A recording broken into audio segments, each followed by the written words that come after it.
Hi, Dr. Powden. So this will serve as my reflection on conflict resolution as well as what's been happening throughout the semester. I think that I don't know. I think the semester's going well. I feel like I've been able to manage my semester a lot better than over the summer. Of course, I think we talked about that, but um, I think the research is catching up to me only because now my season is starting, and so even though I only have like technically maybe a month, 5 weeks left of the semester, I also have this is like those weeks of games. So I thought maybe by the end of the semester things would kind of calm down, but they're getting busier. I think the biggest thing about research right now is time. I like my research topic. I'm definitely passionate about it, but I feel like it's a lot of writing, and I've been discouraged because my feedback hasn't been. My papers have been fine, but I feel like I'm missing chunks, and I've been correcting them, but I don't know if it's good enough. So it's been a challenge so far, just kind of figuring out what is to be expected because this is the first time that I've ever done something like this. So that's really tough. I think my game plan moving forward with this is like today, I'm gonna get my approach section, or at least start it and figure out what I'm gonna do with it. At least make an outline. And then I talked to you the other day in your office about the innovation section, and so I have to go and find more research kind of about what people have been doing, making correlations between pros and clinician rate outcomes. So that's my goal for today, but moving forward, I really am excited about this project, especially since I have two classmates working on it with me. So again, the most frustrating thing is just time and not feeling like I don't know what I'm doing because I'm pretty sure I don't know what I'm doing. Clinical experience wise, like I said, the season just started and I was really nervous at my first game the other day, but the first half was really difficult because I was like, water, blood, athletes, teams, clock. I had a lot of crowd, a lot of things going on, and then the second half I kind of calmed down. So I have another game this week, and then I go to Florida, so that's really exciting since I'm from Florida. So I'll be able to see some of my family in like a week, so I'm pretty excited about that. I've had a couple of conflicts in my clinical experience only because I think it's just because I'm a new clinician, and I have little experience with conflict because I tend to avoid it. I don't like conflict. I hate it. I will much rather just give someone like their way, which I know is like the articles were saying that was one way to deal with it, but at the same time, like it always doesn't have to be that way.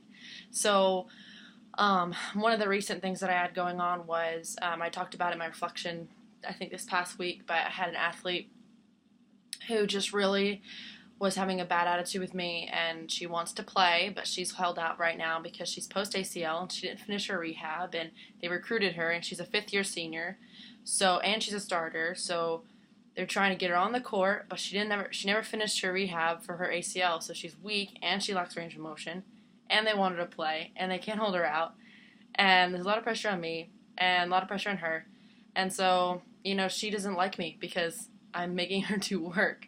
So she kind of lost it at me, and it was just a lot of attitude and a lot of conflict happening, and I tried to reason with her, and I definitely stayed calm, which I'm really proud of because usually I get very defensive, but I know my athletes at this point like don't respond to that, and they will just eat me alive if I show any kind of weakness.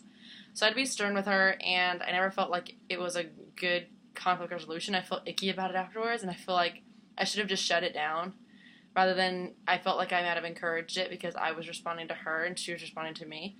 But if I had just shut it down, I think that would have been a better way to do it. Because I don't think that there's any beneficial way to fix that problem because she was just spitting fire at that point. I think as I approach my preceptor, or no, I guess I don't have a preceptor. I am a preceptor.